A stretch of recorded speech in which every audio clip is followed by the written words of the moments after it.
Madam Kiran Chaudhary ने Bharatiya Janata party join की है, क्या लगता है कि जो एसआरपी जो ग्रुप है उसकी एक बड़ी टूट चुकी है? देखो बात यह है, एसआर के नाम भी आप लोगों ने, मीडिया के लोगों ने दिया था, लेकिन किरण जी जो गई हैं वो और उनकी बेटी, मैं समझती हूँ कि पार्टी का नुकसान हुआ है उससे। सिर्फ ये कह देना कि चले गए, जो भी हो गया तो कहने की बात नहीं, लेकिन एक परिवार की लेगेसी रही है दशकों से। और किरण जी खुद भी देखो, जब इनका परिवार भी दूसरी पार्टी में था, लेकिन ये कांग्रेस में गई थी उस समय में, उनके जाना तो नुकसानदायक है, ठीक नहीं हुआ, लेकिन उनके साथ भी इंसाफ नहीं हुआ। तो आप ये समझो, अब तो चलो चले गए हैं, अब उनके बारे में मैं आगे तो क्या बोलूं। लेकिन स्टार प्रचारक क्या होता है? स्टार प्रचारक तक में उनका नाम नहीं दिया, उनकी बेटी का।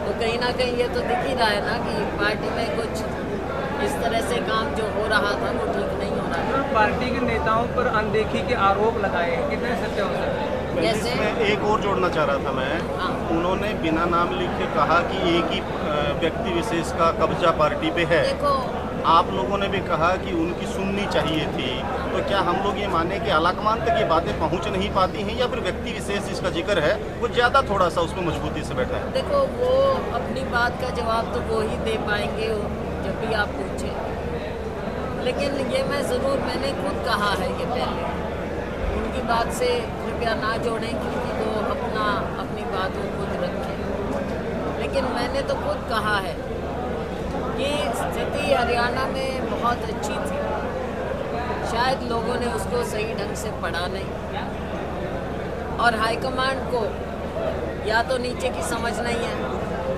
हमारे इंचार्ज को नीचे की समझ नहीं होगी, या उन्होंने सबसे ढंग से बातचीत या फीडबैक नहीं लिया होगा, वरना 5 की बजाय हम 8-10 भी सीटों की ओर जा सकते थे। और साफ नज़र आ रहा है कि भाई किस तरह से एक तरफा मामला। देखो राजनीति में हम भी और जगह के काम भी देखते हैं, अपनी पार्टी में भी हमने किया है काम, सारी उम्र होगी हमारे को भी पार्टी का काम करते हुए।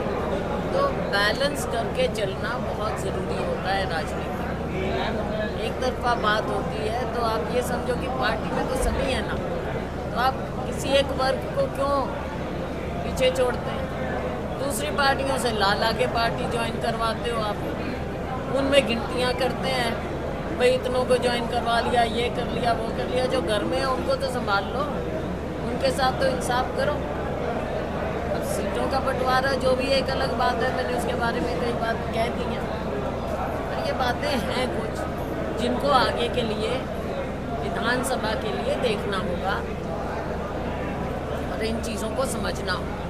मैडम क्या मानते हैं कि जो भूपेंद्र सिंह हुड्डा है उनका टिकट वितरण में पूरा दबदबा रहा था, या बिल्कुल समान रूप से हो चुकी है टिकट वितरण? देखो इसमें समान या क्या, क्योंकि 10 सीट होती हैं, 10 सीट में अब हरियाणा को इतना ज़्यादा बड़ा राज्य तो है नहीं, इसमें क्या तो आपने बंटवारा करना है, क्या नहीं करना। सही ढंग से भी आप टिकट वितरण कर देते तो ठीक रहता। क्या बातें कैसे हुई? अब आप मेरे को ये देखो कि राजभवन को कौन लाया, ब्रह्मचारी जी को कौन लाया? ब्रह्मचारी जी, आप क्या हरियाणा में हमारे पास कैंडिडेट नहीं थे?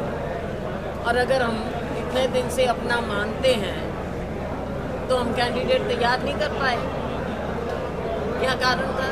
ये भी तो कमज़ोरी दिखा रहे हैं, कहीं ना कहीं कमज़ोरी दिखाई है। सीएम के सामने, एक्स सीएम के सामने कैसे कैंडिडेट, तब तक फैसला नहीं। तो भाई जब बैलेंस एक तरफ इतना ज़्यादा था तो उन्हीं की चली होगी, उन्हीं की सिफारिशें ज़्यादा चली होंगी, हम तो अपने चुनाव में बिजी हो गए।